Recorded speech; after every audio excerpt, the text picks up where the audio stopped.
Querido Dios y Padre, nuevamente estamos en tu casa de oración para aprender más de tu palabra. Vamos a abrir tu Santa Biblia y rogamos, Padre, que tu bendición, Señor, esté con nosotros.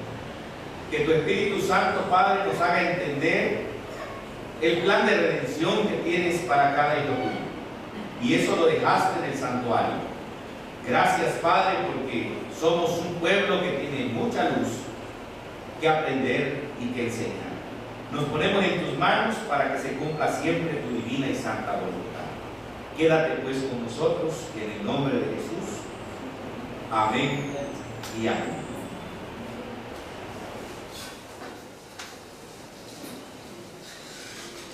Buenas tardes, hermanos, que Dios los bendiga. Vamos a abrir nuevamente la palabra de Dios. A ver, ¿cuántos tienen ya su Biblia a la mano? ¿Trajeron, hermanos, su Biblia? Amén. Porque vamos a estudiar, hermanos, la palabra del Señor.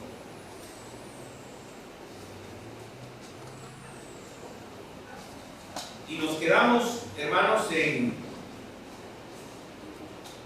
el santuario, analizando el santuario. ¿Se acuerdan, hermanos, que estudiamos la clase pasada? Dijimos que el santuario estaba dividido en cuántas partes. 3 partes. El atrio, lugar santo y lugar ¿qué? El lugar santísimo.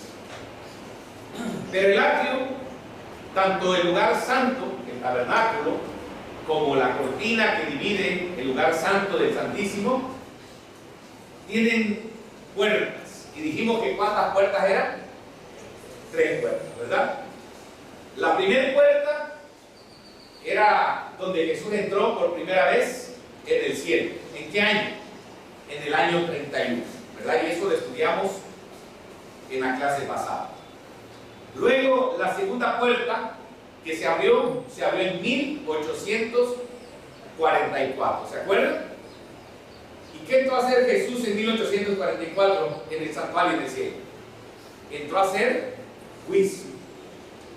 Y dice la palabra de Dios: temer a Dios y darle gloria, porque la hora de su juicio ha llegado. Y hermanos, como una referencia nada más, ese juicio, déjenme decirles, hermanos, no es como el juicio o los juicios que enfrentamos aquí en la tierra. Si nosotros, hermanos, sin ofender a nadie, ¿verdad?, nos dicen: vas a ir delante del juez terrenal, pues a como está la corrupción hoy en el mundo, nosotros temblaríamos, ¿verdad? Nos espantamos cuando nos hablan de juez, nos hablan de ministerio público. Déjenme decirle, hermanos, que ese juicio no es precisamente un juicio de condenación para el pueblo. Aunque la Biblia dice que el juicio debe comenzar primero por su pueblo, es un juicio, hermanos, de salvación para su pueblo. Es un juicio donde el Señor está intercediendo por cada uno de nosotros. Eso es nada más como una referencia para cuando un día entremos a hablar del día del juicio o del día del juicio. Pero, hermanos, nos quedamos en los colores de las puertas. Así que vamos a abrir nuestra Biblia en el libro de Éxodo, capítulo 27, y vamos a leer el verso 9 y vamos a leer el verso 16. Dice la palabra de Dios en el verso 9: asimismo harás el atrio del tabernáculo. Miren lo que dice el salmista en el Salmo 84:10. Abran la palabra de Dios. Dice así, Salmo 84:10, sin apartarnos de Éxodo 27:9. Mejor es un día en tus atrios, dice el salmista, que 1000 fuera de ellos. Prefiero, dice David, estar a la puerta de la casa de mi Dios que habitar en las moradas de maldad. Yo no sé si entendieron lo que dice ese versículo, pero el salmista David dice que es preferible estar en los atrios del Señor que 1000 fuera de ellos. Prefiero estar a la puerta de la casa de mi Dios que habitar en las moradas de maldad.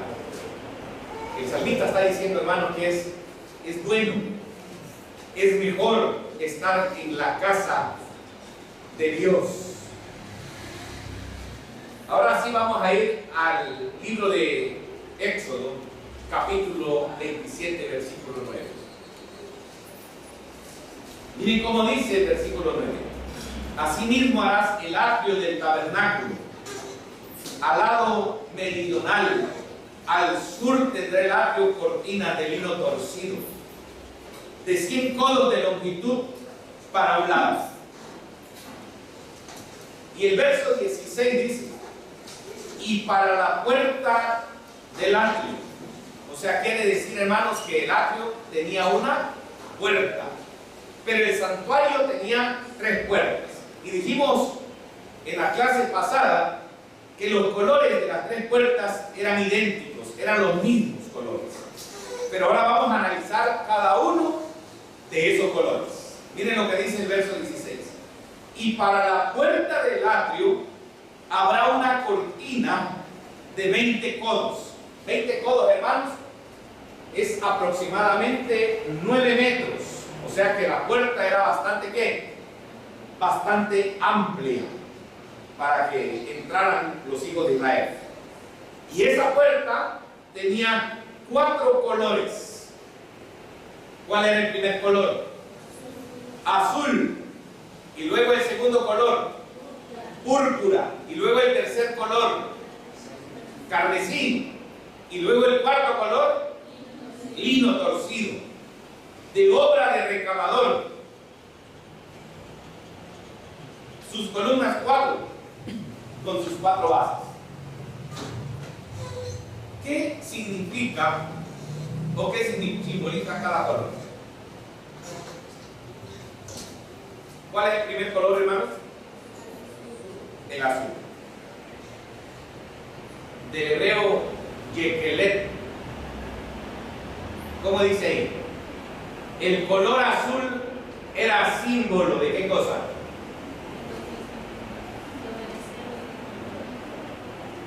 De la obediencia a los 10 mandamientos. ¿Y dependencia a quién? Y la dependencia a Dios. Miren lo que dice el libro de Números, capítulo 15, verso 37 al verso 39.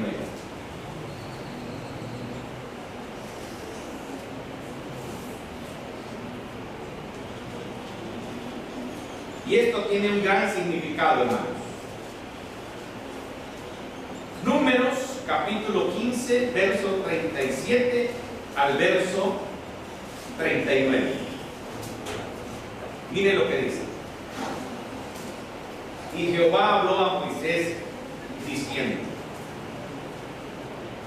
habla a los hijos de Israel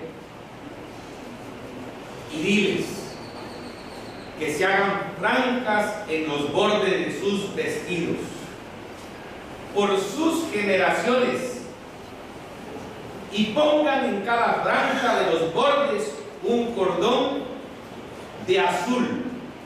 ¿Qué color iba a ser ese cordón, hermanos, que se iban a poner en los bordes del vestido? Color azul. Ahora, ¿qué significado tendría ese color para el pueblo de Israel? Miren que dice el versículo 39. Y os servirá de franja para que cuando lo veáis os acordéis de todos los mandamientos de Jehová. Esto realmente es interesante, porque miren, hermanos, cuando el israelita iba pasando por esta puerta, el primer color que se encontraba era el color ¿qué? El color azul. Y cuando ellos veían ese color, ellos se acordaban de ¿qué cosa? De los mandamientos de Dios. ¿De cuántos mandamientos? ¿De uno? De 10 mandamientos, ¿verdad? Entre los cuales también está el día sábado del Señor. Amén.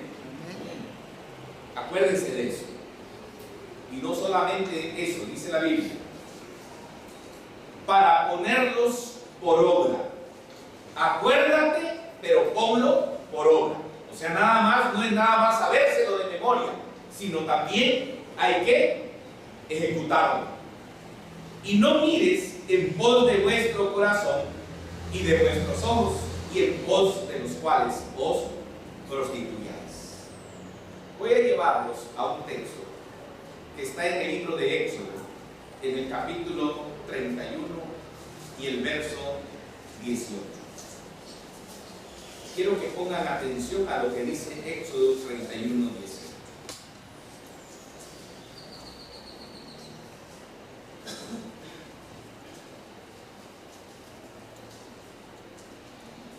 El Señor acababa de darle a Moisés todas las instrucciones para la construcción del santuario. En el verso 12 al verso 17, el Señor le señala a Moisés que el sábado es muy importante. También de esto vamos a hablar un día, un tema completito, ¿verdad? Porque el sábado, hermanos, es especial para Dios. El Señor dice, ninguna obra haréis en ese día. Y ayer vimos que el sábado, hermanos, trae muchas bendiciones para nosotros también. Pero cuando terminó de darle las instrucciones el Señor del sábado, en el verso 18 le dice, y dio a Moisés, cuando acabó de hablar con él en el monte Sinaí, ¿qué le dio? 2 tablas del testimonio. ¿Saben, hermanos, qué son los testimonios? Son los 10 mandamientos, ¿verdad? Ese es el testimonio, los 10 mandamientos. Ahorita lo vamos a leer. Tablas de piedra escritas con el dedo de ¿quién? Con el dedo de Dios. Muchas veces las personas dicen que es la ley de Moisés, pero en realidad, hermanos, no es la ley de Moisés. ¿De quién es? Es la ley de Dios, ¿verdad? Y en esas 2 tablas estaba escrito el testimonio con el dedo de Dios. Es más, cuando leemos la Biblia, en el libro de Éxodo, capítulo 32, verso 15 y verso 16, nosotros vamos a notar que no es la ley de Moisés, es la ley de Dios. Miren lo que dice. Y volvió Moisés y descendió del monte trayendo en su mano las 2 tablas del testimonio. Las tablas escritas por ambos lados, de uno y el otro lado, que estaban escritas. Y las tablas eran obra de ¿quién? ¿Verdad que no eran obra de Moisés? Eran obra de Dios. Y la escritura de Dios grabada sobre las tablas de piedra. Y esas tablas de piedra, hermanos, tenían un testimonio. Moisés rompió esas tablas. En el verso 19 dice la Biblia que ardió la ira de Moisés y arrojó las tablas de sus manos y las quebró al pie del monte. Ahora vean qué dice el libro de Deuteronomios. Deuteronomios capítulo 10. Miren qué dice la palabra de Dios. En aquel tiempo Jehová me dijo, lábrate 2 tablas de piedra como las primeras, porque las había quebrado, y le dijo a Moisés, vuélvete las a lavar. Sube allá al monte y hazte un arca de madera de acacia. ¿Y cómo dice el versículo 2? Y escribiré en aquellas tablas las palabras que estaban en las primeras tablas que quebraste, y las pondrás en el arca. ¿Por qué estoy mencionando esto? Porque las primeras tablas Dios se las había dado ¿a quién? A Moisés. Pero las segundas tablas que iban a dar, que iban a escribir los 10 mandamientos, ya no se lo dio Dios a Moisés. Moisés las labró esas tablas. Y luego dice la Biblia que el Señor mismo escribió en aquellas tablas. ¿Qué escribió el Señor en aquellas tablas? Miren qué dice el versículo 4. Y escribió en las tablas, conforme a la primera escritura, los 10 ¿qué? Los 10 mandamientos, ¿verdad? Aunque este no es el tema, estamos hablando, hermanos, del color azul. Siempre se me hace prudente mostrar que la ley no fue escrita por Moisés. La ley fue escrita por Dios en 2 tablas de piedra. Así que las primeras, hermanos, las primeras tablas se los dio Dios. Ahora, ¿de dónde sacó Dios esas tablas? Bueno, se cree que Dios los sacó de su trono. Así que vayan al libro de Ezequiel. Ezequiel capítulo 1. Y quiero mostrarles algo interesante. Ezequiel capítulo 1. Abran la Biblia, hermanos, en Ezequiel capítulo 1.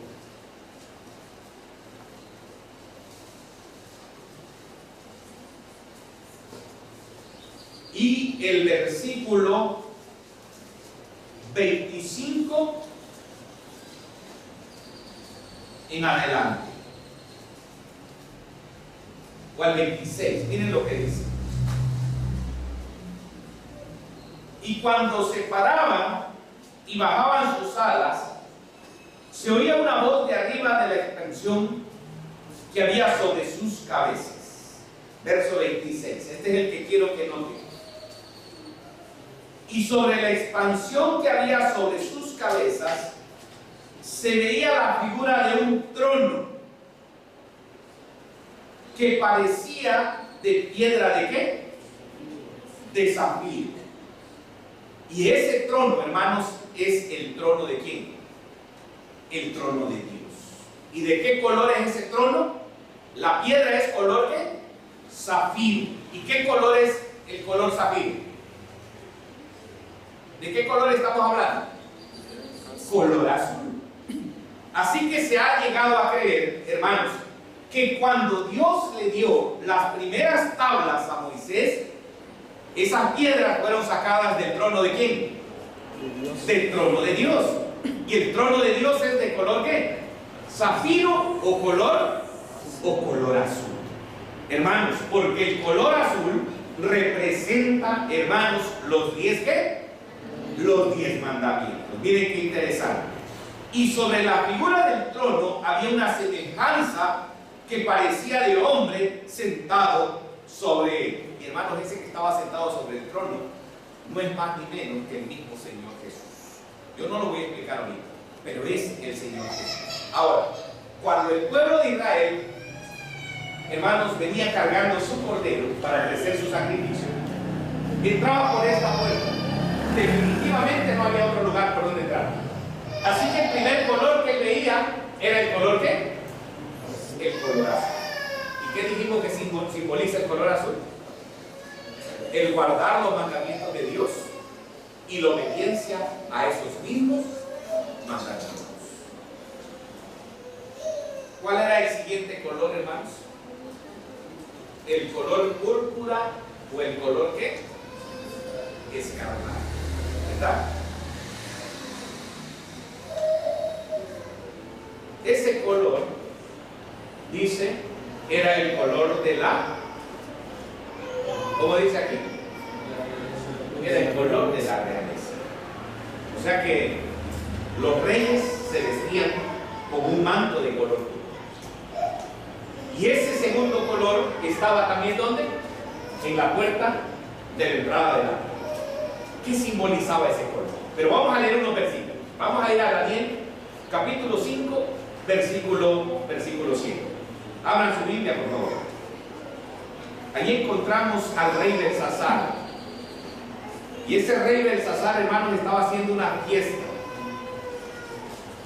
Y de repente, en esa fiesta ya se había emborrachado, había tomado de los vasos del templo de Dios.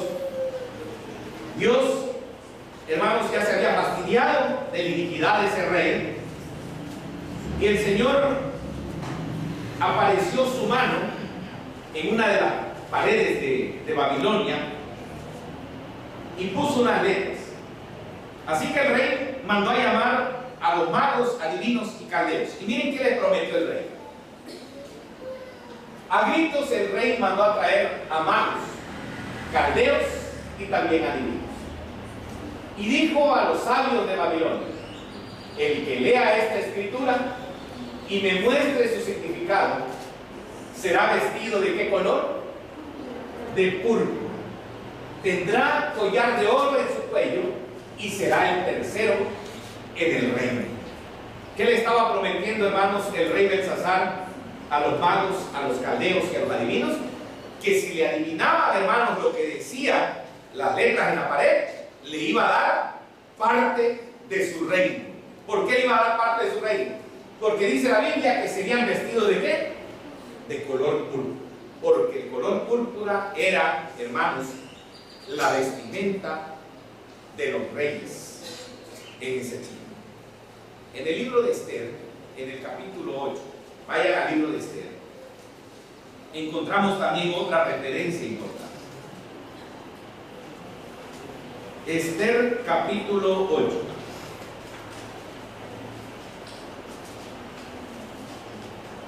Aquí encontramos a un rey que es el rey Asuero.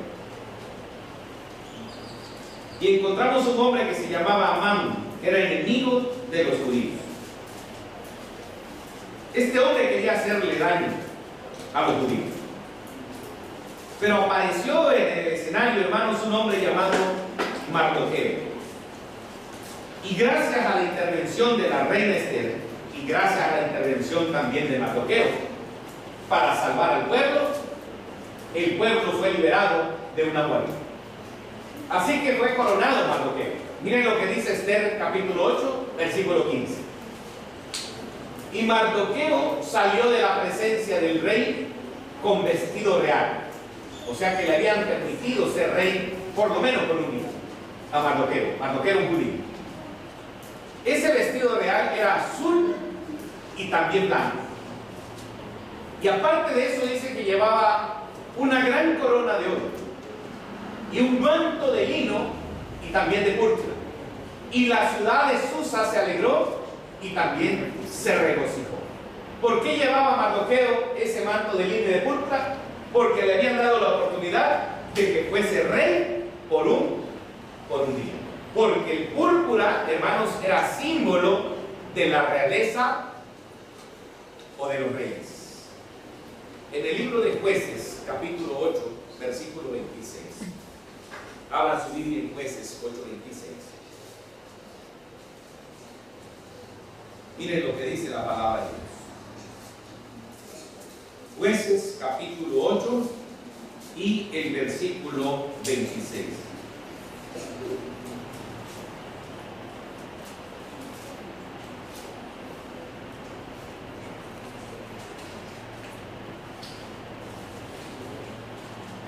Y fue el peso de los arcillos de oro que él pidió, 1700 ciclos de oro, sin las planchas y los colleres. Y luego dice, y vestidos de púrpura que traían los reyes de Madián, y sin los collares que traían sus camellos, también al cuello. Aquí hace mención, hermanos, que los vestidos eran de color ¿qué? Púrpura, y lo traían los reyes que venían de esa zona. Cuando leemos Lucas 16, 19, si quieren buscarlo en su Biblia, si no lo tenemos también en la pantalla, dice que había un hombre rico que vestía púrpura y lino fino y hacía cada día banquete con esplendidez.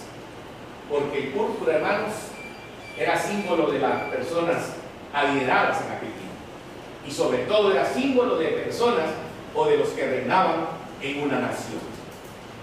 Y aquí encontramos también, por ejemplo, Apocalipsis 17:4, a una mujer que estaba vestida de púrpura y de escarlata, ¿verdad? Esa mujer es una mujer que quiere reinar también, que quiere sobresalir sobre las demás mujeres, las demás iglesias. Pero aquí hay un versículo especial en donde la gente o los soldados se burlaron de Cristo. Voy a invitarlos a que abran el libro de Juan, capítulo 19 y el versículo 2. Y leeremos en su contexto el versículo 1. Miren qué dice. San Juan, capítulo 19. Así que entonces tomó Pilato a Jesús. ¿Y qué cosa hizo Pilato con Jesús? Le azotó, ¿verdad? Hermanos, cuando Cristo vino a esta tierra, a Jesús no lo quería. En otras palabras, hermanos, Jesús no era popular, sobre todo por el mensaje que él predicaba, ¿verdad? A Jesús no lo seguía la gente tan fácilmente. Y Pilato era uno de los que menos quería a Jesús. Y por eso dice la Biblia que le azotó al Señor Jesús. Versículo 2. Y los soldados entretejieron una corona de espinas. Fíjense bien que esa corona, hermanos, no era una corona para un rey. No era de plata ni de oro. Era de espinas. Y cuando se lo pusieron, hermanos, lógicamente la sien de Jesús empezó a sangrar. Era una corona dolorosa. ¿Por qué lo estaban haciendo los soldados? ¿Lo estaban coronando como rey? No. ¿Se estaban qué? Se estaban burlando del Señor Jesús. Y no solamente eso, dice la Biblia. Y le vistieron con un manto. ¿De qué color era el manto? Púrpura. De púrpura. Y le decían: salve, rey de los judíos. Y le daban bofetadas. ¿Por qué los romanos lo vistieron con una corona y un manto de púrpura? Porque la pretensión de Jesús, según decían ellos, era que fuera rey de los judíos. Era una burla que le estaban haciendo a Jesús. Pero hermanos, lo que los romanos nunca se imaginaron, ¿saben qué es? Que precisamente, hermanos, el color púrpura que se entretejió aquí entre la puerta del atrio, del santuario, realmente representaba el reinado de ¿quién? De Cristo Jesús. ¿Qué dice el libro de Apocalipsis? Que Jesús es Rey de reyes y Señor de ¿qué? Y Señor de señores. Miren, hermanos, esto es una historia a veces un poco triste, porque la Biblia dice: a los suyos vino y los suyos no le recibieron. El pueblo de Israel, hermanos, cuando iba entrando a la puerta del atrio, debía entender hasta ahorita por lo menos dos cosas. El azul simbolizaba ¿qué cosa? Los mandamientos de Dios. Entre ellos se encuentra ¿qué día? El día sábado. ¿Están entendiendo? Pero lo otro que debían de entender el pueblo de Israel, hermanos, es que Jesús también era Rey de reyes y Señor de ¿qué? Y Señor de señores. Ahora les hago una pregunta. ¿Creyeron los judíos en Jesús? No creyeron, ¿verdad? En vez de que ellos coronaran a Jesús realmente como un rey, hermanos, la Biblia dice que se burlaban de él, lo azotaron, lo encarcelaron y al final de cuentas lo crucificaron. Hermanos, el pueblo de Israel, aunque tenía la verdad, rechazó, ¿qué cosa? Rechazó la verdad. ¿Cuántos de ustedes sabían que todo lo que vamos estudiando aquí representa realmente a Jesús? Si estudiamos el Cordero, ¿a quién representaba el Cordero? A Cristo. A Cristo Jesús. Si estudiamos al sacerdote, ¿a quién representaba el sacerdote? A Cristo Jesús. Si estudiamos al sumo sacerdote, ¿a quién representaba el sumo sacerdote? A Cristo. A Cristo Jesús. Hermanos, todo lo que encontramos, hermanos, en el santuario era una representación del Rey de reyes y Señor de ¿qué? Y Señor de señores. Era una representación de Cristo. Desafortunadamente, el judío, hermanos, no logró ver las grandes enseñanzas que traía el santuario para ellos. Un día cuando vino Jesús, ¿y saben por qué no lo lograron ver? Por la simple y sencilla razón de que se olvidaron de las profecías. Cuando el pueblo de Dios se olvida de las profecías, dice la palabra de Dios, el pueblo sin profecía será disipado. No sé cuántos de ustedes conocen ese versículo, pero la Biblia dice que cuando el pueblo se olvida de la profecía, hermano, el pueblo se dispersa, ya no sabe ni para dónde va, se olvida, hermano, de que tiene una misión, hermano, en esta tierra. Recuerdo que la Biblia dice que llegaron los reyes ante el rey y le preguntaron: ¿dónde está el rey de los judíos? ¿Verdad? Y el rey se quedó asombrado y mandó a llamar a todos los ancianos de Israel y les dijo: señores, ¿ustedes saben dónde está el rey de los judíos? Muéstrenlo para que yo también vaya y le adore. ¿Saben qué hicieron, hermanos, los ancianos? Se rascaron la cabeza y dijeron: sí, sabemos por ahí que dice la Biblia que va a venir un rey, pero no sabemos cuándo. ¿Saben por qué? Porque en vez de estar estudiando la profecía bíblica, hermanos, estaban en juegos, estaban en tradiciones, estaban en costumbres, como hoy en día los pueblos cristianos se la pasan en fiesta en fiesta. ¿Me explico? ¿Verdad? ¡Ay, ya viene el 14 de febrero! ¿Verdad? ¿En dónde está la Biblia el 14 de febrero? ¿Verdad que no viene? ¡Ay, ya viene el 10 de mayo! ¿Saben, hermanos, cuántos días debemos celebrar el 10 de mayo? Todos los días de nuestra vida. ¿Honrarás a quién? A tu padre y a tu madre. Pero la gente estaba preocupada en las costumbres, hermano, que en el estudio de la palabra de Dios. Por eso, hermanos, la Biblia, Jesús va a venir por segunda vez y va a encontrar un pueblo que está, ¿qué cosa? Que está durmiendo. Por eso, cuando Cristo vino por primera vez, hermanos, los judíos, hermanos, dijeron: tú no eres el Cristo, tú no eres el rey que estamos esperando, hermano. Hasta hoy en día, los judíos siguen esperando al Mesías. Cuando estudiamos los 144,000 hermanos, dice que son del pueblo de Israel. Alguien me dijo un día: hermano, es que son de Israel, de los judíos, de allá del oriente. Y yo le dije: no, porque los 144,000 tienen una característica especial. Tienen el nombre del Padre en su frente y también tienen el nombre del Cordero. Resulta, hermano, que los judíos hasta hoy en día no creen en quién, no creen en el Cordero, no creen en Jesús. Y se olvidaron, hermanos, de las de las profecías. ¿Cuál es el tercer color? ¿Cuál es el tercer color? El carmesí. ¿Qué color es ese? Ahí viene. El rojo. Ese color también estaba, hermanos, aquí en la puerta de Arca. ¿Qué simboliza el rojo? Simboliza el pecado que carga Cristo cuando los confesamos. O también simboliza la sangre de Cristo cubriendo nuestros pecados. Pregunto, ¿cuántos saben, hermanos, que cuando uno confiesa su pecado, el Señor no borra el pecado, sino que lo cubre? ¿Cuántos saben eso? Amén. Si no lo saben, hermanos, lo vamos a estudiar en esta profecía del santuario. Un día vamos a aprender, hermanos, que cuando nosotros vamos a Cristo, nos arrodillamos y le pedimos perdón por el pecado, el Señor, hermano, no lo borra. Pero muchos me podrán decir, pero hermano, dice la palabra de Dios que no me acordaré más de tu pecado. Es cierto, así lo dice. Pero en realidad, hermanos, el pecado no está borrado. ¿Saben por qué no está borrado? Porque al final de la historia de este tiempo habrá una eliminación del pecado. Hoy en día estamos viviendo el tiempo del juicio. Y al final el Señor eliminará todos los pecados. Quiere decir que los pecados todavía están en un registro. Ahora, volvamos al carmesí. ¿Qué simboliza el carmesí? Miren que dice Isaías capítulo 1, versículo 18. Vayan a la Biblia, por favor.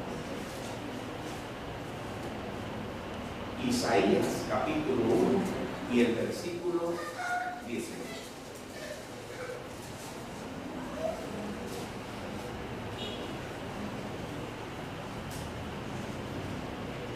Dice la palabra de Dios.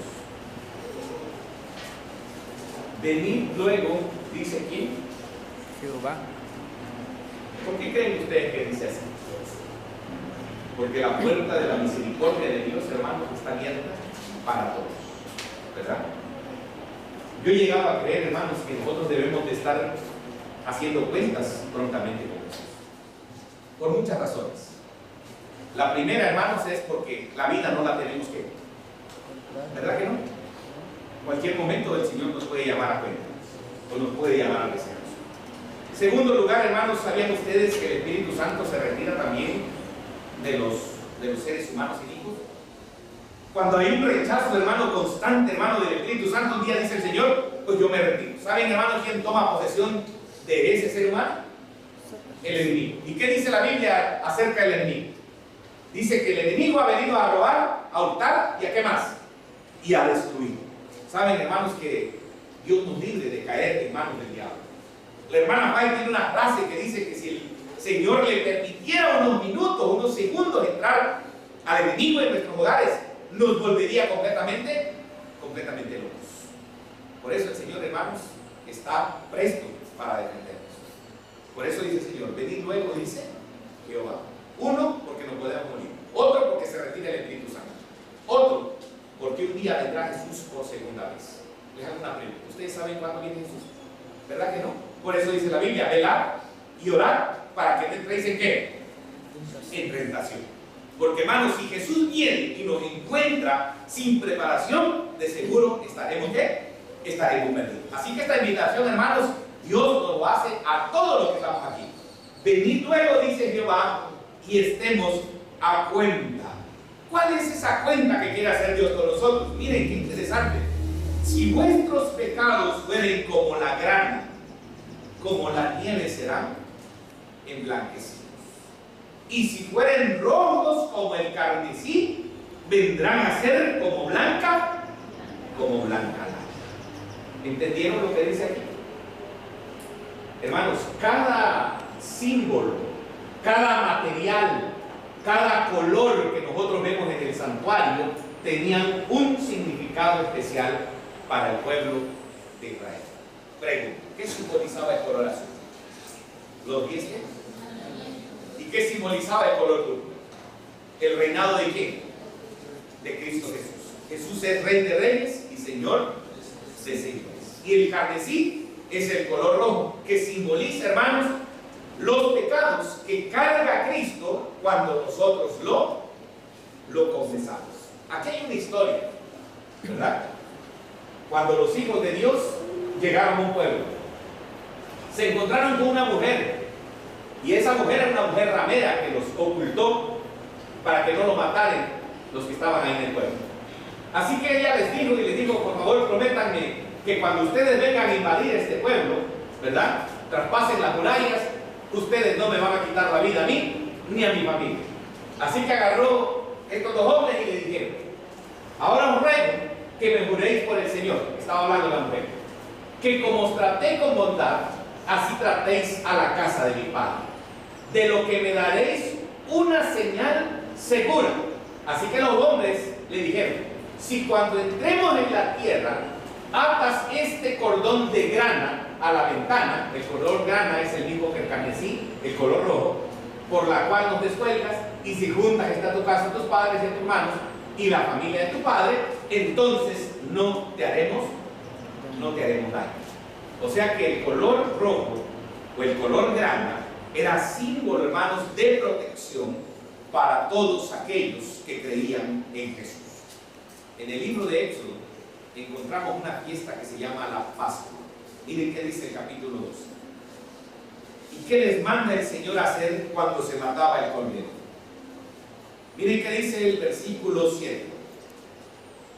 O el 5 dice: el animal será sin defecto, macho de 1 año, lo tomaréis de las ovejas o de las cabras, y lo guardaréis hasta el día 14 de este mes, y lo inmolará toda la congregación del pueblo de Israel entre las dos tablas. Ahora miren qué pasaba con la sangre. Y tomarán de la sangre y la pondrán en los dos postes y en el dintel de las casas en que lo han de comer. Ahora vayan, hermanos, al versículo 13. Miren cómo dice el versículo 13. Y la sangre, ¿y de qué color es la sangre, hermanos? Roja. Os será por señal en las casas donde vosotros estéis. Y veré la sangre y pasaré de vosotros, y no habrá en vosotros plaga de mortandad cuando hiera la tierra de Egipto. Y este día os será en memoria, y lo celebraréis como fiesta solemne para Jehová durante vuestras generaciones. Por estatuto perpetuo lo celebraréis. Y déjenme decirle, hermanos, que aquellas personas que no pusieron esa sangre en los postes y en sus dinteles, pasó el ángel destructor y murieron ¿quiénes? Los primogénitos. ¿Qué necesitamos tener nosotros entonces en nuestra vida? ¿La sangre de quién? La sangre de Cristo Jesús, que cubra nuestros pecados. Amén. ¿Cuántos todavía aquí no han sido bautizados en el Señor Jesús? Son varios, ¿eh? ¿Y algún día les gustaría hacerlo? Amén. Amén. Hermanos, ¿verdad? Pronto van a haber bautizos. Ojalá que se puedan bautizar, que puedan tomar esa decisión, para que el manto de justicia de Cristo, para que la sangre de nuestro Señor Jesucristo nos proteja de la plaga de mortandad. Ahora, miren qué interesante. Vamos, ¿cuántos colores? 3. Color azul, los mandamientos de Dios. Color púrpura, Rey de Reyes y Señor de Señores. Y el tercer color, el carmesí. ¿Qué simbolizaba el carmesí? Que Cristo carga nuestros pecados, hermanos. Por eso dice el Señor: venid luego, dice Jehová, y estemos a cuenta. El pueblo debería tener claro, hermanos, el simbolismo de esos colores. Porque hoy en día, hermanos, ya no tenemos el color azul. Hoy en día sabemos que Jesús es Rey de Reyes y Señor de Señores. Y hoy en día, hermanos, sabemos que Cristo derramó su sangre en la cruz del Calvario. Esa es la realidad para nosotros. Para ellos, hermanos, este color era un símbolo. El matar un cordero y derramar su sangre era un símbolo. Ellos debían de haber entendido que un día Cristo iba a venir a morir por nosotros. Pero a los suyos vino. ¿Y qué dice la Biblia? ¿Le recibieron o no le recibieron? Hermanos, no entendieron. Pregunto, ¿pueden ser salvos los judíos? Sí, si creen en quién. Si creen en Jesús. ¿Me explico? Jesús es nuestro Salvador. Ahora, ¿qué hay otro color? Bueno, más que un color, es una pena. Lino torcido. como dice ahí, tela de excelente calidad, ¿verdad? Ahí está el nombre hebreo. Miren quiénes vistieron lino torcido. En Génesis 41, 42, ¿verdad? Vamos a la Biblia. Esta historia, hermano, nos habla del hijo de Jacob, José. Él fue llevado a Egipto como esclavo. Pero Dios le dio una virtud, un don muy especial. Le decían sus hermanos, José el soñador, ¿verdad? Y un día tuvo la oportunidad José, cuando estaba en la cárcel, de interpretar dos sueños, de un copero y de un panadero. Dice la Biblia que le dijo al copero, mira, copero, ¿verdad? Tú vas a salir libre. Y le dijo al panadero, dentro de unos días tú vas a ser ahorcado. La palabra de Dios dice que cuando uno murió y el otro salió, dice que se olvidó de José. Pero el rey de Egipto tuvo un sueño. Dice que soñaba 7 vacas flacas y 7 vacas ¿qué? Gordas. Y le perturbaba ese sueño, ¿verdad? Así que al soñar la vaca flaca decía, bueno, ¿qué está pasando aquí? Y mandó a llamar igual a sus magos, a sus caldeos, a sus adivinos, a toda la gente que adivinaba ahí. Y todo el mundo le inventaba cualquier cosa, pero no pudo adivinar ese sueño. Pero ¿quién creen que estaba ahí con el faraón? Estaba el copero, ¿verdad? Y el Espíritu Santo tocó la mente del copero, ¿verdad? Y le hizo recordar que un día José le había interpretado el sueño. Pero José no lo interpretaba solo, lo interpretaba a través de Dios. Y lo mandaron a llamar a José. Y José le dijo, mira, muy sencillo, Dios le reveló el sueño. 7 años de hambruna, las 7 vacas flacas. 7 años de prosperidad, las 7 vacas gordas. Primero vendrán los años de prosperidad. Así que lo que tienes que hacer, Faraón, es almacenar comida para que no padezcas hambre.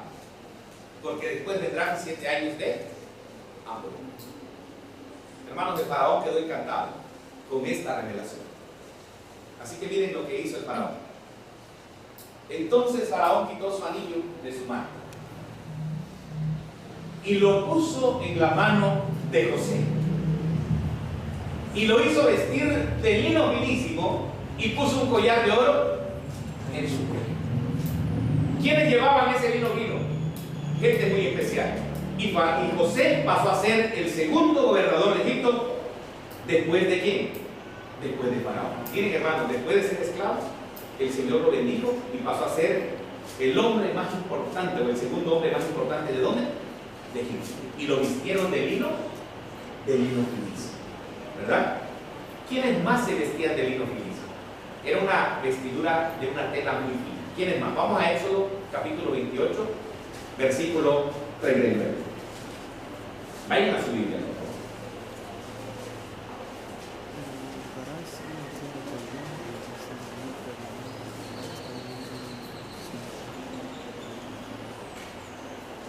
Éxodo 28, 39. Aquí está hablando, hermanos, de Aarón y de sus hijos, de los sacerdotes que ministraban en el santuario. Dice la Biblia: y bordarás una túnica de lino, y harás una mitra de lino, y harás también un cinto de obra de recamador. Y para los hijos de Aarón harás túnicas. También les harás cintos y les harás tiaras para honra y también para hermosura. Verso 41. Y con ellos vestirás a Aarón, tu hermano, y a sus hijos con él. Los ungirás y los consagrarás y santificarás para que sean mis sacerdotes. Los sacerdotes, hermanos, eran vestidos de esta tela especial, de lino torcido, o como le llama la Biblia también, el lino fino. Y miren qué dice aquí este mensaje. Era una túnica del sacerdote, era de lino, la cual era de color ¿qué? De color blanco. Hermanos, todo el santuario Todo el cerco del santuario también tenía ese lino, ¿qué? Ese lino torcido, ese color blanco. ¿Qué simboliza, hermanos, este lino torcido? Miren el libro de Hechos, capítulo 1, versículo 10. Todo en el cielo, hermanos, también está vestido de blanco. Aquí está hablando, hermanos, cuando Jesús iba a ascender al cielo. Dos ángeles se pusieron enfrente de los apóstoles. Y miren qué le dijeron.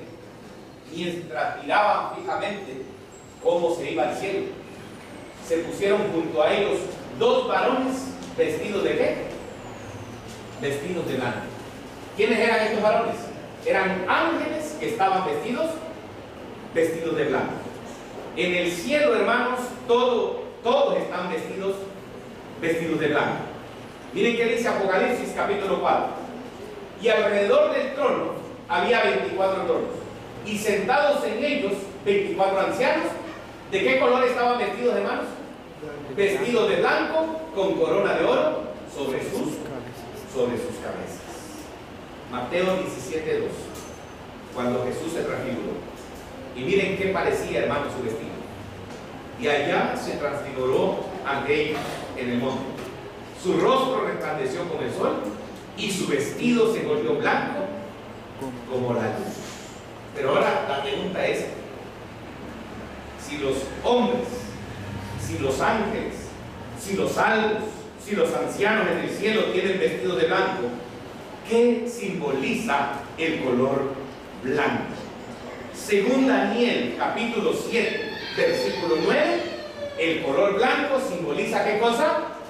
Justicia, o simboliza juicio. Vayan a Daniel para que leamos el contexto. Daniel 7:9. Abran su Biblia en Daniel 7:9. Miren lo que dice la palabra de Dios.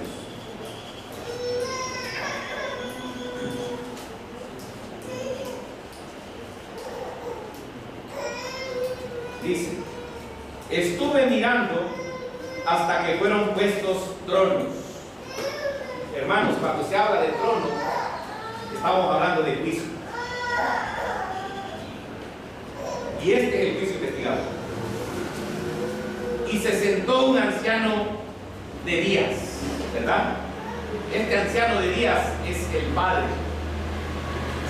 Pero también el Hijo, hermanos, tiene las mismas características, ¿verdad? Se sentó un anciano de días cuyo vestido era blanco como la nieve y el pelo de su cabeza como lana limpia. ¿Me explico? ¿Por qué les digo que el Padre y el Hijo tienen las mismas características? Porque a veces la gente dice: el Padre es el anciano de días, ¿verdad? El viejito, así dice la gente. Y el Hijo, es el jovencito, ¿verdad? Pero déjenme decirle, hermanos, que tanto el Padre como el Hijo tienen las mismas ¿qué? Características. ¿Quieren verlo? ¿Sí? Vayan al libro de Apocalipsis. Aquí estamos hablando del Padre. Ahora vamos a hablar acerca del Hijo. Un poquito nada más. Miren lo que dice Apocalipsis capítulo 1. Dice el versículo 11.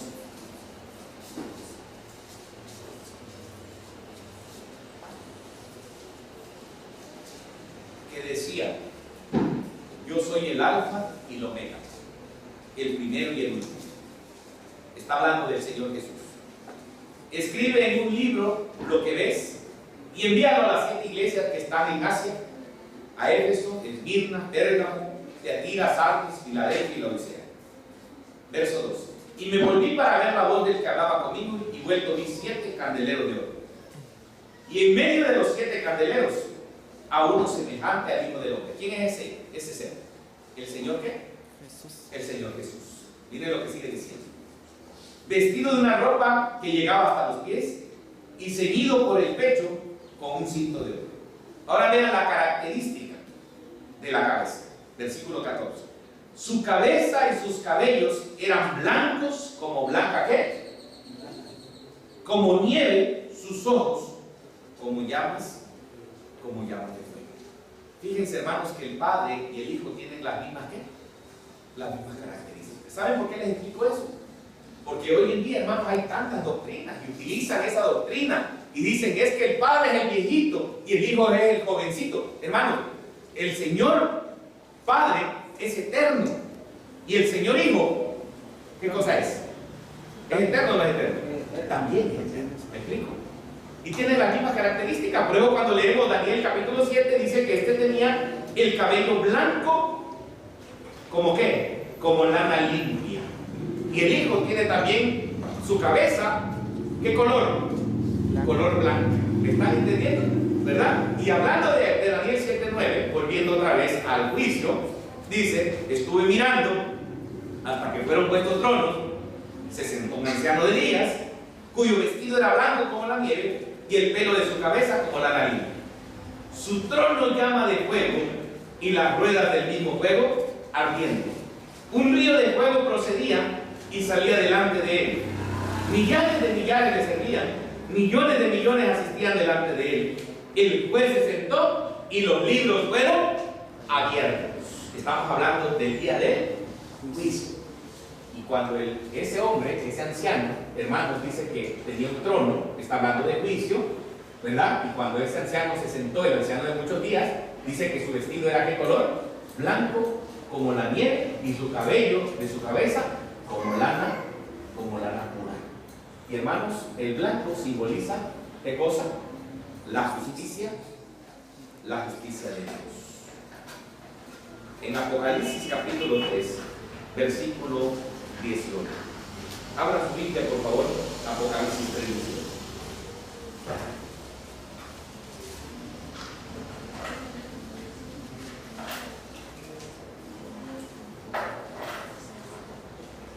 Aquí está hablando de una iglesia que es la iglesia laodicense.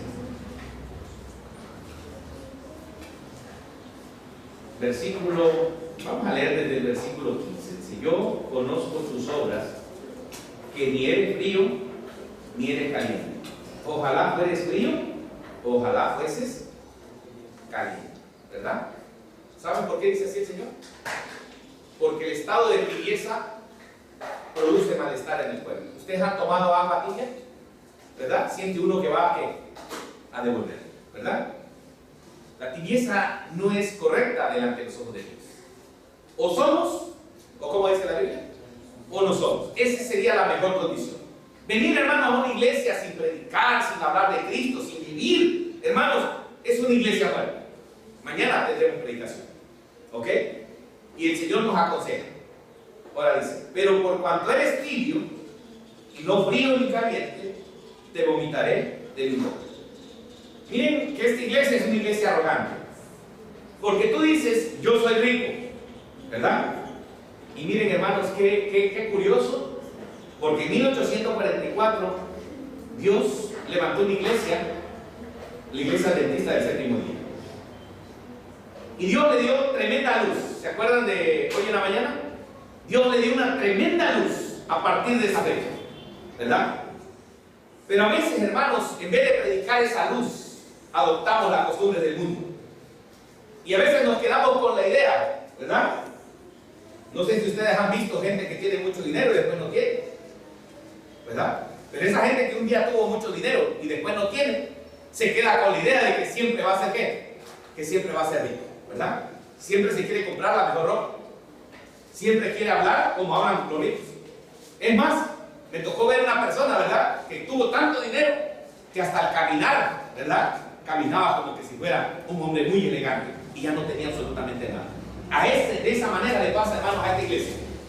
Esta iglesia, hermanos, Dios le dio tanta riqueza espiritual, tanta sabiduría espiritual, que aunque no lo tienen, ellos reclaman y dicen, yo soy rico y me he enriquecido. Y miren qué arrogante la iglesia, porque dice, y de ninguna cosa tengo necesidad. O sea, yo me enriquecí por mí mismo y ahora no tengo necesidad de nada. Yo soy la iglesia que tú vas a salvar, Señor, pero todo lo he hecho por mi cuenta.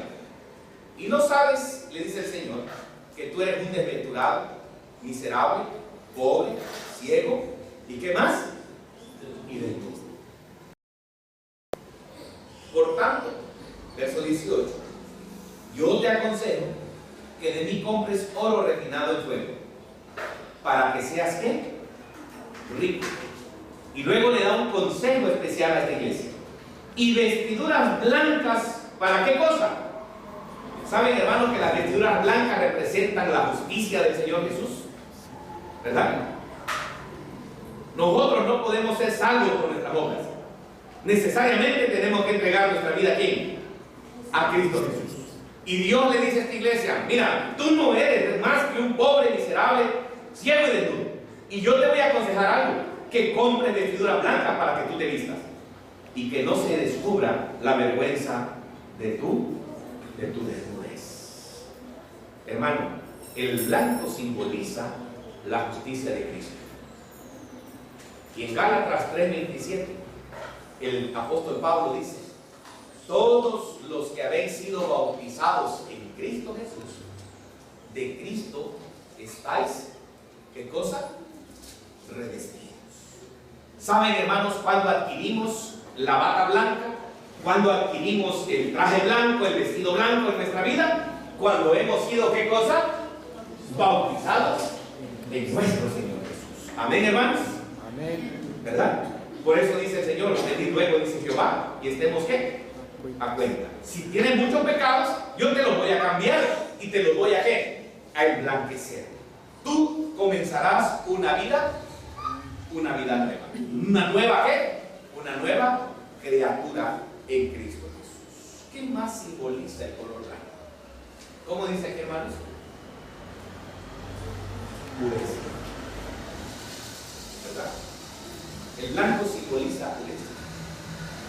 En Apocalipsis capítulo 3, en el versículo 4,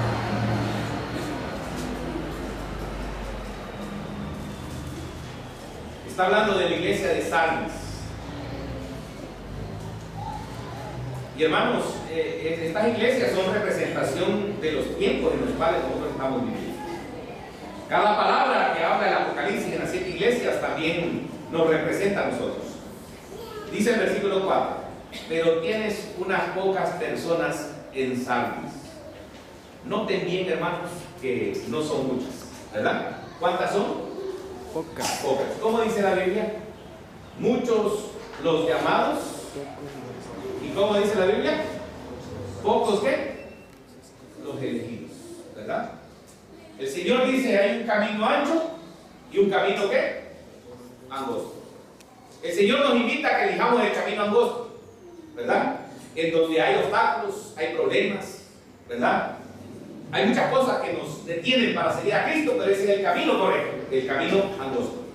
El camino ancho dice que es muy ancho y es el camino de la perdición, y muchos son los que lo hay. Pero el camino angosto, ¿cuántos son? Pocos. Hermanos, hay algunos pastores que predican que es muy fácil seguir a Cristo, ¿verdad? Pero el cristiano tiene por lo menos tres procesos. Te voy a mencionarlos. La justificación. La justificación, hermanos, es cuando tú vas a Cristo, te bautizas y el Señor te justifica y te limpia todos tus pecados. No lo borra, los limpia, porque Él los adquiere, sus pecados en el cielo, simbólicamente hablando. ¿Me explico? Pero el proceso de la santificación, hermanos, es el de la purificación por el fuego. Y muchas veces, muchos cristianos, por esa santificación, prefieren no seguir a Cristo. Y muchos pastores dicen: no, hermano, es bien fácil seguir a Cristo. No es cierto. Seguir a Cristo se requiere estudio de la palabra de Dios. ¿Qué más? Se requiere oración de rodillas, hermanos, todos los días. En vez de perder, hermano, 2 horas viendo la televisión, una novela sentimental que no te llevará a nada, hermano, yo te aconsejaría que tomaras tu Biblia y que te arrodillaras para tener una comunión especial con Dios. Amén. ¿Y saben quién se enoja cuando tú estás estudiando la Biblia? ¿Saben quién se molesta cuando tú estás orando? El enemigo, ¿verdad? Y díganme ustedes, los que hemos probado ese proceso, ¿nos deja en paz el enemigo cuando nos estamos consagrando a Dios? ¿Verdad? Apenas, hermanos, nos queremos entregar a Dios y ahora sí vamos a hacer las cosas bien, hermano, el enemigo mete su cuchara, ¿verdad? Y empiezan los problemas y las dificultades en la vida de todos los cristianos. ¿Saben una cosa, hermanos? A pesar de eso, no bajen la guardia. A pesar de las pruebas, a pesar de las tentaciones, no bajen la guardia. Por eso el libro de Sardis, el libro de Apocalipsis dice: pero tienes unas pocas personas, ¿en dónde? En Sardis. Porque muchos son los llamados y pocos ¿qué? Y pocos los escogidos. Sigue diciendo: que no han manchado sus vestiduras, y andarán conmigo en vestiduras blancas, porque son dignas. ¿Saben, hermanos, qué simboliza, hermanos, el color blanco? Simboliza la pureza del alma. Tenemos que hacer muchas reformas, hermanos, en nuestra vida. Dijimos hoy, reforma en la alimentación, reforma en el vestido. Pero ¿saben cuál es una reforma de mayor gravedad que debemos hacer? La reforma de nuestra mente. ¿Verdad? ¿Alguno dice más palabras todavía? ¿Cómo cuesta, verdad? Sobre todo el mexicano tan lépero, ¿verdad? ¿Sí o no? ¿Sí o no es el mexicano lépero, verdad? Todo lo dice en doble ¿qué? El doble sentido, ¿verdad? Y todos nos reímos, hermanos. Yo vengo del mundo, vengo también del paganismo, y también, hermano, ¿cómo me ha costado erradicar todos esos malos pensamientos que hay en mi mente? Pero déjenme decirle algo, hermanos, y por eso el cristianismo se convierte en una lucha constante, hermanos, de la mano de nuestro Dios. Pero saben, hermanos, que un día vamos a salir más que vencedores en el nombre de Cristo Jesús. Dejaremos de pensar, dejaremos de hablar, dejaremos de mirar cosas malas, hermanos. Un día el Señor ganará la victoria en nuestra vida. Y hermanos, es necesario ganarla, porque el color blanco simboliza ¿qué? Pureza de nuestra vida.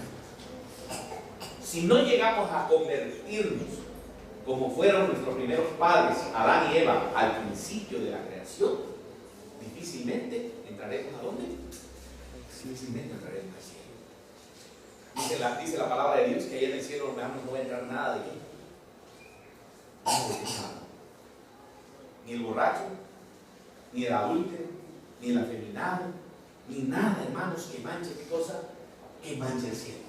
Ustedes están incursionando, hermanos, en una carrera, hermanos, que debe ser corrida con paciencia, dice el apóstol Pablo, pero una carrera que vamos a encontrar muchos obstáculos en nuestra vida. Y bendito sea el Señor, porque esos obstáculos, hermanos, nos van a hacer, ¿qué cosa? Crecer para vida eterna. Apocalipsis capítulo 6, versículo 12. Entonces le dieron a cada uno un vestido, ¿qué color? Blanco. Y se les dijo que descansaran un poco más de tiempo hasta que se completaran sus conscientes y sus hermanos, que también habían de ser muertos como ellos. Cuando estudiamos una parábola, la parábola de las bodas, dice que entró un hombre que no estaba vestido de bodas. ¿Saben qué pasó con ese hombre que no estaba vestido de bodas? Dice que lo sacaron porque no era digno de estar delante de la presencia de Dios. En otras palabras, una sola mancha que tengamos en nuestra vida, hermanos, y lo digo con todo cariño y sinceridad, no nos va a dejar entrar al cielo. Si el cristianismo es algo hermoso, hermanos, las pruebas lo convierten al cristianismo en algo maravilloso. ¿Saben por qué? Porque cuando la gente nos ve y ya no decimos malas palabras, ni malos pensamientos, ni tenemos eso malo que hay en nosotros, hermanos, la gente se admira porque Cristo está viviendo. Para dejar una fe. ¿Cuántos de nosotros estamos dispuestos a que Cristo viva en nosotros? Amén. Amén. ¿Cuántos estamos dispuestos a que Cristo venga a reinar, hermanos, en nuestra vida? Amén. Amén, hermanos. Amén. Hermanos, esto es algo hermoso, ¿verdad? Ahora, ya vimos los 4 colores. ¿Se acuerdan del primero? ¿Qué color era? Azul. ¿Se acuerdan del segundo? El tercero y el cuarto, lino torcido, ¿ok? ¿Qué simboliza el azul? Los mandamientos de Dios. ¿Qué simboliza el púrpura? Rey de reyes y Señor de señores. Creo que son buenos alumnos, amén. Estamos aprendiendo y yo sigo aprendiendo con ustedes, ¿verdad? ¿Qué simboliza el carmesí? Los pecados que carga ¿quién? Cristo Jesús. Y el lino torcido, justicia y pureza en el cristiano. Y cuando el pueblo de Dios, hermanos, veía esos colores, ¿verdad? El pueblo de Dios debía llevar grabados en su mente, hermanos, que Cristo iba a venir a hacer esa obra, hermanos, en nuestra vida. Y dijimos, la puerta del atrio, la puerta del tabernáculo y la puerta que divide, o el velo, cortina que divide el lugar santo al santísimo, tenían los mismos ¿qué? Los mismos 4 colores. ¿Se acuerdan de ello? Así que ya no es necesario que estudiemos eso. Por eso me adelanté para que estudiáramos la puerta del atrio, la segunda puerta y la tercera puerta. Y por eso ahorita estamos estudiando los 4 colores, porque los 4 colores tenían un significado muy especial para el pueblo de Israel. Ahora, mis queridos hermanos, en sí, ¿a quién representaba, hermanos, esta puerta? Miren, hermanos, aquí hay una profecía realmente maravillosa. ¿Saben por qué? Porque el hombre o el israelita agarraba su animalito, lo traía en sus brazos, ¿verdad? Ese corderito, ese animalito representaba ¿a quién? A Cristo Jesús. Así que él tenía que atravesar esta puerta. Y cuando atravesaba esta puerta, en primer lugar aquí había un sacerdote. Ese sacerdote revisaba ese animal. Vamos a estudiar completo esa ceremonia, pero les anticipo, ese sacerdote agarraba al animalito y lo revisaba, que no fuera con labio leporino, que no fuera cojito y que no fuera con rayas o manchas. Tenía que ser un cordero limpio que representara realmente al Señor Jesús. Así que después de revisarlo, ese hombre pasaba hasta acá. Y este hombre agarraba y ponía una mano en la cabecita de ese animal, como traspasando sus pecados. Y le decía: mira, Señor, estos son mis pecados, que los traspaso al cordero. Ese cordero era símbolo de Cristo. Después agarraba un cuchillo y lo mataba. Derramaba su sangre en una vasija de oro que tenía el sacerdote. El próximo estudio que tengamos, vamos a hablar precisamente del altar de sacrificio. Vamos a hablar del altar del incienso. ¿Qué pasaba con ese animal? ¿Qué pasaba con esa sangre? ¿Qué simbolizaba todo esto, hermanos? Y vamos a entender, hermanos, el gran plan de salvación. Ahora, vayamos al libro de Juan.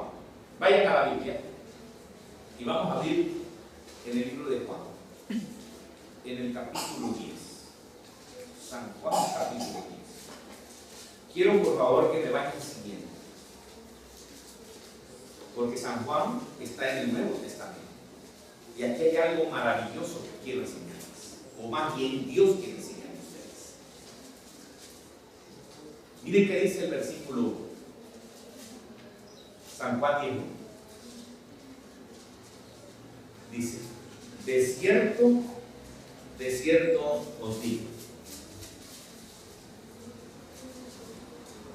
el que no entra por la puerta en el redil de las ovejas, sino que sube por otra parte, ese es ladrón y salteador, ¿verdad? El que no entra por la puerta es ladrón y salteador. Mas el que entra por la puerta, el pastor de las ovejas es. A este abre el portero, y las ovejas oyen ¿qué cosa? Oyen su voz, y a sus ovejas llama por su nombre y también las saca. Miren, hermanos, las ovejitas oyendo la voz del Señor. Y cuando ha sacado fuera todas las propias, ¿va qué cosa? ¿Delante de quién? Va delante de ellas. ¿Saben por qué va delante de ellas, hermanos? A veces el pastor se tiene que poner atrás, ¿verdad? Y el pastor a veces lleva un báculo en la mano. No a veces, siempre lleva un báculo en la mano, un bastón, ¿verdad? ¿Han visto que los pastores van así? ¿Saben que ese báculo, ¿cómo se llama? Esa vara tiene dos significados o dos propósitos. Dice aquí que ese pastor va delante de ¿quién? De las ovejas. Un día vamos a estudiar el significado de la vara de Aarón. Se encuentra en el lugar santísimo. ¿Para qué sirve esa vara de Aarón? Cuando el pastor va adelante, esa vara le sirve para matar a las serpientes, a los animales, a todo lo que se encuentra en el camino, para que no vayan a morder aquí a sus ovejitas. Les hago una pregunta: ¿cómo les gustaría a ustedes que fuera Jesús con nosotros? ¿Adelante o atrás? Adelante. Qué bueno. ¿Saben por qué? Porque a veces el pastor hace una vuelta, ¿verdad? cuando de repente mira una ovejita que media rebelde, media traviesa, ¿verdad? Que se quiere apartar del rebaño y se quiere ir a otro lado. Entonces ese pastorcito agarra y con su ala muy delicadamente, ¿qué creen que hace para que esa ovejita no se vaya del rebaño? ¿Le da un qué? Le da un balazo. Todo depende, hermanos, de la humildad de la oveja, ¿verdad? A veces el balazo es fuerte y a veces el balazo es despacito. Hay gente que a veces entiende con un solo golpecito y dice, ay, sí señor, perdóname, me estaba yo desviando y ahora me voy a encaminar otra vez en el redil. Pero hay unos que somos más rebeldes, ¿verdad? A veces necesitamos un accidente, ¿verdad? A veces necesitamos una enfermedad, ¿cierto? ¿Verdad? Ay, ya cuando viene la enfermedad por estar tomando tanto café y tanta coca, ¿verdad? Ay, ahora sí señor, ahora sí me voy a componer. Olvidémonos de la coca y olvidémonos del café, ¿verdad? Y nos volvemos bien obedientes a Dios, ¿cierto o no es cierto? ¿Verdad? Ahora que vienen estas enfermedades tremendas, ¿no? La plaga, la chikungunya, la zika, no sé cuántas más. Hermanos, todos andamos quietecitos, ¿verdad? Y ahora los remedios naturales y las comidas vegetarianas, hermanos, todo el mundo quiere ser vegetariano porque si no, te vas a bajar la defensa. Se te baja la defensa y te vas a qué? Y te vas a enfermar. Ah, entonces andemos todos rectecitos, ¿verdad? A veces es bueno, hermano, que vengan esas cosas para que nosotros nos alineemos. Pero no es necesario. El Señor, que es el pastor de las ovejas, quiere ir delante de nosotros, ¿verdad? Porque las ovejas escuchan su voz. Mire que dice el versículo 5. Mas el extraño, al extraño no seguirán, sino huirán de él, porque no conocen la voz de los extraños. Versículo 6. Esta alegoría les dijo Jesús, pero ellos no entendieron qué era lo que les decía. Volvió pues Jesús a decirle, de cierto os digo, yo soy la puerta, ¿de qué? Dígame una cosa. Esta era una puerta simbólica. ¿A quién representaba esa puerta? ¿A quién? A Cristo. ¿A Cristo? Jesús. ¿Cómo dice Jesús? Yo soy la puerta ¿de qué? De las ovejas. Miren qué interesante. ¿Me van siguiendo, hermanos, en el proceso bíblico? Dice Jesús, yo soy la puerta de estas ovejas. Sigue diciendo el versículo 1. Todos los que antes de mí vinieron, ladrones son y salteadores, pero no los oyeron las ovejas. Repite en el versículo 9 y dice, yo soy la puerta.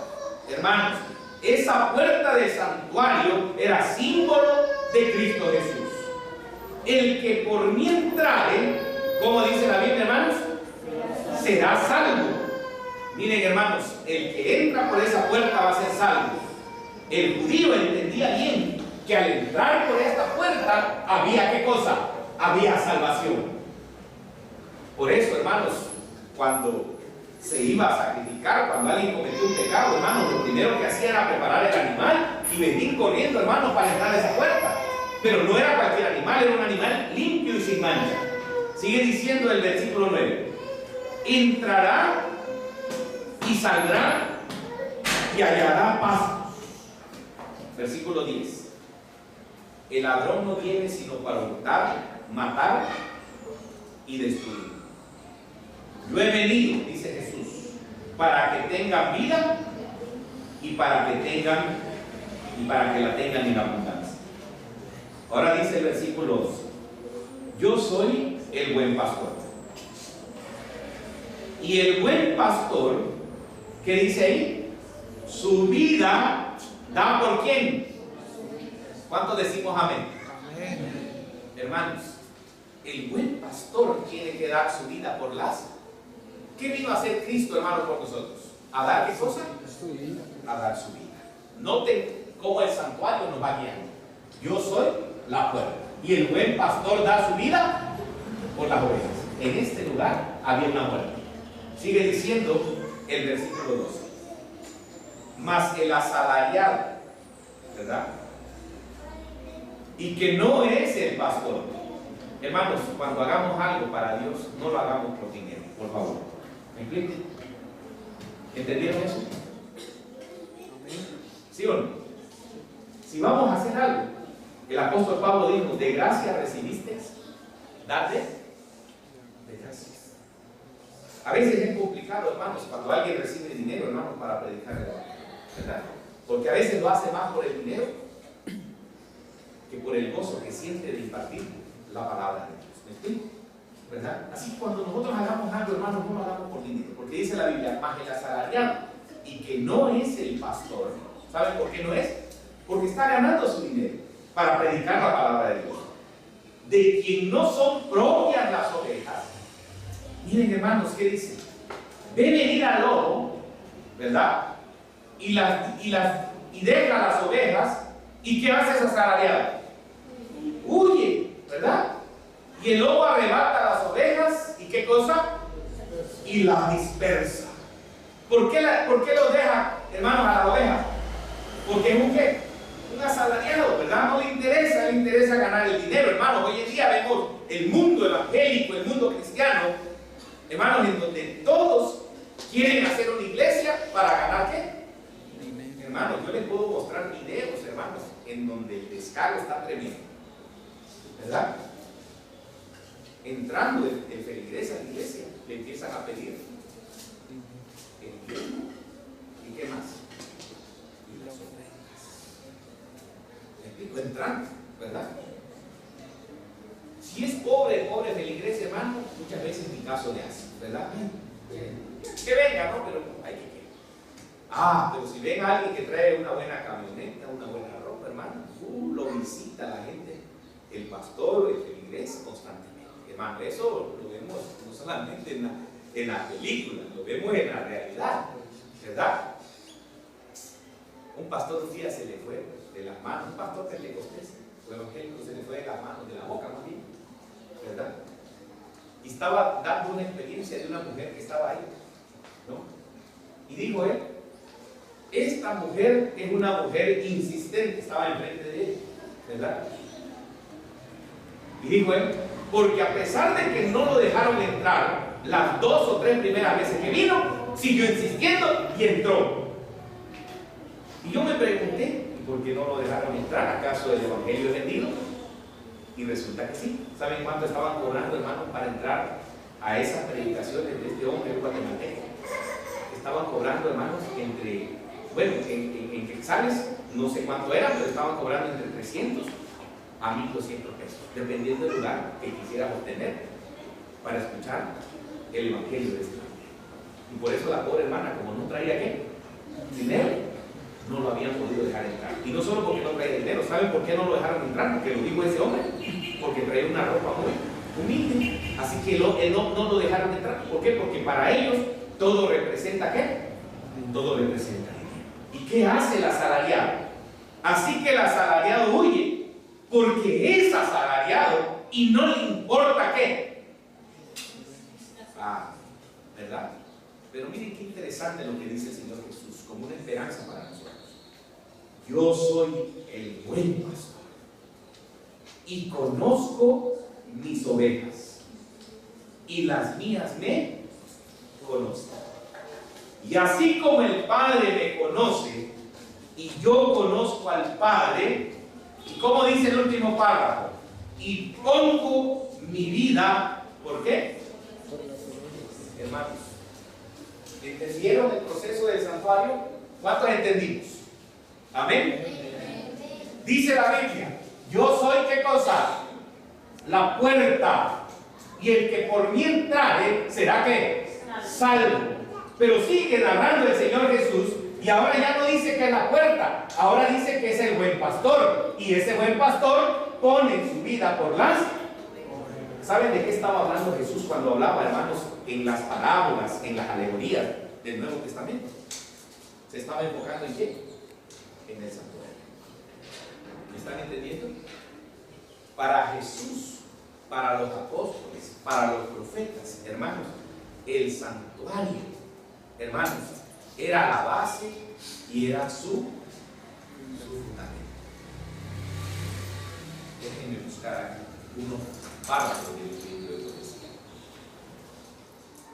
Les voy a enseñar algo especial. ¿Estamos entendiendo, hermanos? Amén. ¿Sí? Para todos ellos, y especialmente para el Señor Jesús, hermanos, el santuario era el fundamento de todas sus creencias. Miren lo que dice aquí. Aquí está. Este último párrafo está aquí. Debemos tener nuestras mentes vigorizadas por la oración y por el estudio de la palabra de Dios, de modo que podamos captar esas grandes verdades. Voy a leer otros párrafos más. En ningún momento debemos perder de vista la importante obra que está haciendo Cristo en nuestro favor en el santuario celestial. Miren qué dice Cristo en su santuario, página 22 de la hermana Juana.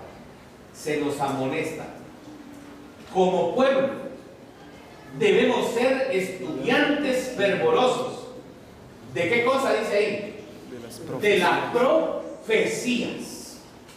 No debemos descansar hasta que entendamos claramente el tema del santuario, que ha sido mostrado en las visiones de Daniel y en las visiones de Juan en el Apocalipsis.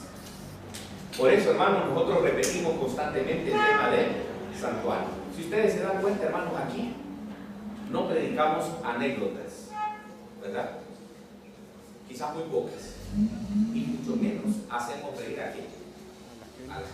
¿Saben, hermanos, que el púlpito no sirve para eso? ¿Cuántos sabían eso? El púlpito es para predicar, ¿qué cosa? La palabra de Dios. El pueblo de Dios ha de tener ahora fijos sus ojos en el santuario celestial, donde se está realizando el servicio final de nuestro gran sumo sacerdote en la obra de Cristo, donde Él está intercediendo por su pueblo. Evangelismo, página 26. Voy a mostrarles otros párrafos interesantes. El pueblo de Dios, miren cómo dice aquí, debiera comprender claramente el asunto del santuario y del juicio investigado. Noten lo que dice la hermana Falla ahí. ¿Cómo dice ahí? ¿Todos o nada más el predicador? ¿O nada más el pastor? ¿Cómo dice? Todos. Todos necesitamos conocer por sí mismos el ministerio y la obra de nuestro gran sumo sacerdote. De otro modo, le será imposible ejercitar la fe tan esencial en nuestros tiempos o desempeñar el puesto al que Dios nos ha llamado. Esta nota es solemne, porque dice la sierva de Dios: cada cual tiene un alma que salvar o un alma que perder, porque la salvación es personal. Todos tienen una causa pendiente ante el tribunal de Dios. Cada uno debe encontrarse cara a cara con el gran juez. Cuán importante es que cada uno contemple a menudo de antemano la solemne escena del juicio. Es decir, cuando serán abiertos los libros y cuando con Daniel cada cual tendrá que estar en pie al fin de los días. ¿Entendieron eso? Todos los que han recibido esta luz sobre estos asuntos deben dar testimonio de las grandes verdades que el Señor les ha confiado.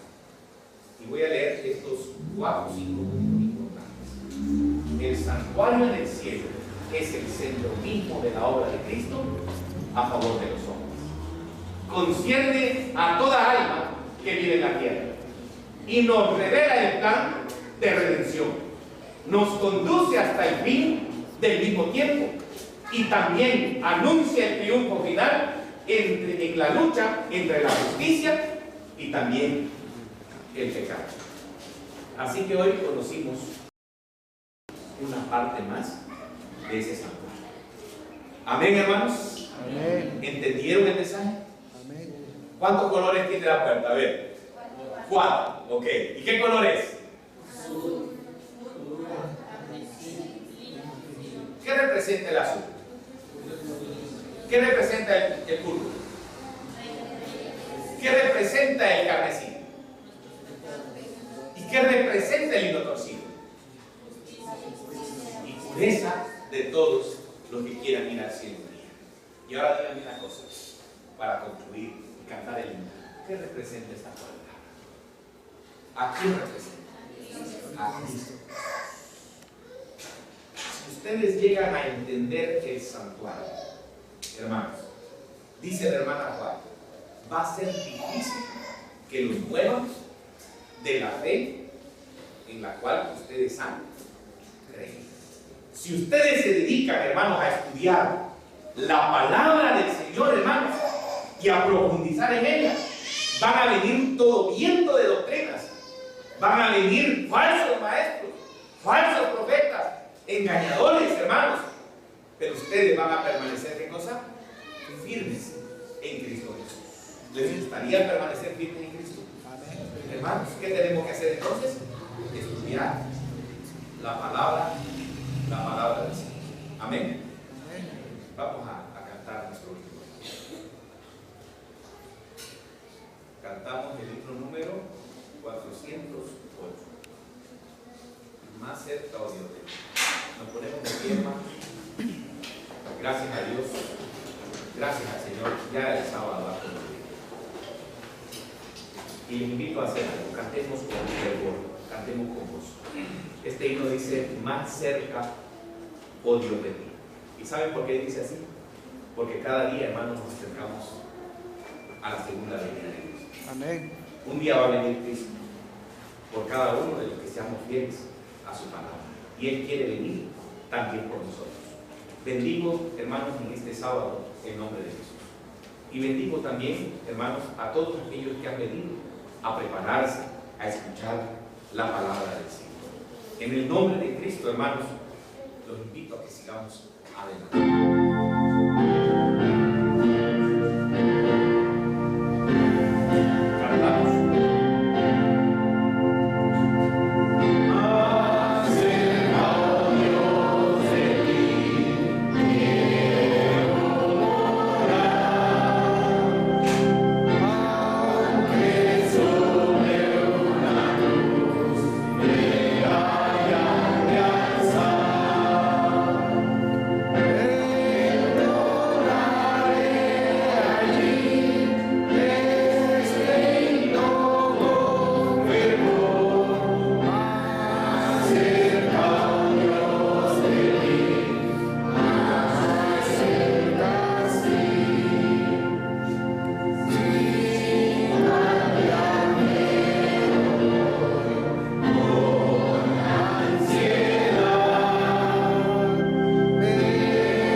oh Dios, de ti, Señor, ¿verdad?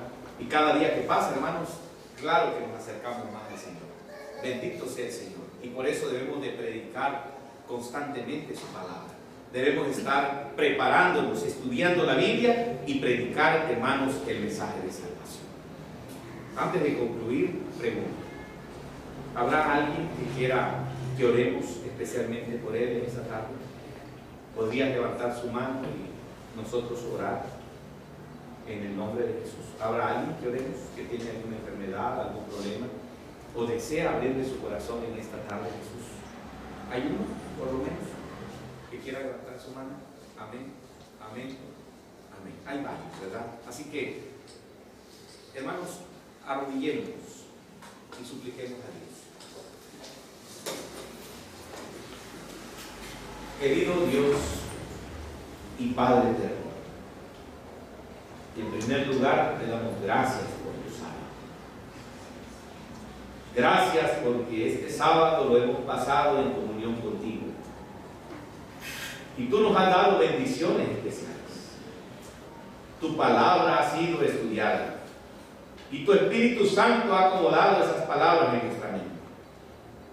Erradica todo pensamiento humano, Señor. Y que seas tú el que hable a través de tu Espíritu Santo en nosotros. Querido Dios, gracias porque has traído a tu pueblo, a tu casa de oración. Y hemos aprendido juntos, Señor, el plan de salvación que tienes en tu palabra.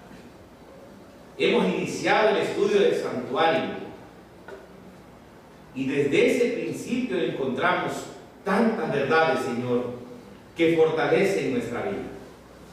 Aún falta más que aprender. Por favor, Padre, danos salud, danos inteligencia, danos ánimo para que sigamos escuchando estos mensajes. Y preparémonos, querido Padre, para cuando tú vengas en el reino de los cielos. Y estemos contigo por 1000 años, reinando, querido Dios, delante de tu presencia. Querido Señor, nos ponemos en tus manos porque necesitamos de ti. Muchos hijos tuyos levantaron su mano. Tal vez algunos están enfermos o estamos enfermos. Tal vez algunos tienen una necesidad espiritual. Tal vez algunos están orando por su familia o por sus hijos. Pero hoy, Señor, hemos levantado nuestras manos al cielo para suplicarte y pedirte que intercedas por cada uno de nosotros. Tú viste a aquellos que levantaron su mano, pero también, Señor, nos has visto hoy en este sábado. Ruego por los niños y los jóvenes para que no se desubiquen, para que se centren, Señor, en tu palabra. Ruego por los adultos también, para que tú hagas una obra por ellos y salgan a predicar también ese mensaje. Querido Padre, en tus manos nos ponemos, en tus manos nos encomendamos, en las manos de aquel que merece honra y gloria, quien es nuestro Salvador, Cristo Jesús. En Él rogamos todas estas palabras, en el nombre de Jesús. Amén.